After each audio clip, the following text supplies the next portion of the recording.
नमस्ते दोस्तों। आज हम बात करेंगे उस चीज के बारे में जिसका सामना हम सब काम पर करते हैं, दोस्ती। हालांकि काम पर दोस्ती बनाने से माहौल ज्यादा मजेदार और सहयोगी बन सकता है, लेकिन काम पर रिश्तों को सावधानी से निभाना जरूरी है।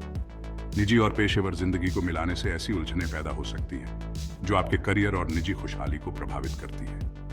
यहाँ कुछ कारण बताए गए हैं कि आपको कार्यस्थल पर दोस्त बनाने के बारे में सावधान क्यों रहना चाहिए और कैसे एक पेशेवर लेकिन सौहार्दपूर्ण माहौल बनाए रखना चाहिए। सबसे पहले, धुंधली सीमाएं। दोस्ती पेशेवर जिम्मेदारियों और निजी मुद्दों के बीच की रेखा को धुंधला कर सकती है। इससे निष्पक्षता और व्यावसायिकता बनाए रखना कठिन हो जाता है। दोस्तों के साथ पेशेवर सीमाओं को लागू करना भी चुनौतीपूर्ण हो सकता है, जिससे हितों का टकराव या असहज स्थिति पैदा हो सकती है। आगे, हितों का टकराव। कार्यस्थल पर दोस्ती से कथित या वास्तविक पक्षपात हो सकता है, जिससे सहयोगियों के बीच तनाव पैदा हो सकता है और टीम की गतिशीलता प्रभावित हो सकती है। सहकर्मियों के साथ दोस्त होने से निर्णय लेने की प्रक्रिया में पक्षपात आ सकता है, जो निष्पक्षता और व्यावसायिकता से समझौता कर सकता है। फिर निष्पक्षता पर प्रभाव पड़ता है। किसी दोस्त के प्रदर्शन का निष्पक्ष मूल्यांकन करना मुश्किल हो सकता है, जिससे मूल्यांकन और प्रतिक्रिया में संभावित समस्याएं आ सकती हैं। यदि व्यक्तिगत भावनाएं और दोस्ती शामिल हों, तो संघर्षों को सुलझाना और अधिक जटिल हो सकता है। और गलत फहमियों के जोखिम को न भूलें। काम पर दोस्ती कभी कभी गपशप और गलत फहमी पैदा कर सकती है, जो प्रतिष्ठा और पेशेवर संबंधों को नुकसान पहुंचा सकती है।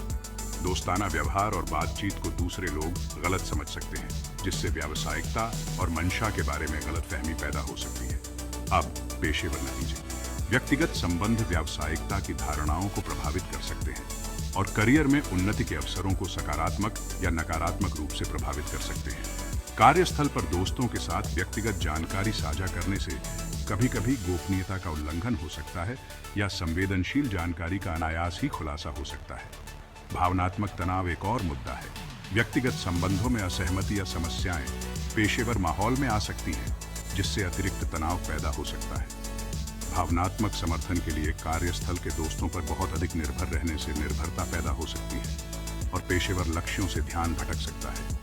और अंत में, शक्ति की गतिशीलता। पर्यवेक्षकों और अधीनस्थों के बीच दोस्ती से शक्ति असंतुलन पैदा हो सकता है, जिससे नैतिक दुविधाएं और कार्यस्थल पर तनाव पैदा हो सकता है। संगठनात्मक पदानुक्रम के विभिन्न स्तरों के भीतर दोस्ती को नेविगेट करना जटिल और समस्याग्रस्त हो सकता है। तो आप क्या कर सकते हैं? पेशेवर संबंध बनाए रखने के लिए यहाँ कुछ रणनीतियाँ दी गई हैं। सबसे पहले, पेशेवर सीमाओं को पार किए बिना दोस्ताना, सम्मानजनक बातचीत का प्रयास करें। बहुत अधिक व्यक्तिगत हुए बिना सौहार्दपूर्ण और सहायक बने। दूसरा, व्यक्तिगत और पेशेवर जीवन के बीच स्पष्ट सीमाएं स्थापित करें और बनाए रखें। काम पर गहरे निजी मामलों पर चर्चा करने से बचें। तीसरा, बातचीत को काम से जुड़े विषयों और उद्देश्यों पर केंद्रित रखें।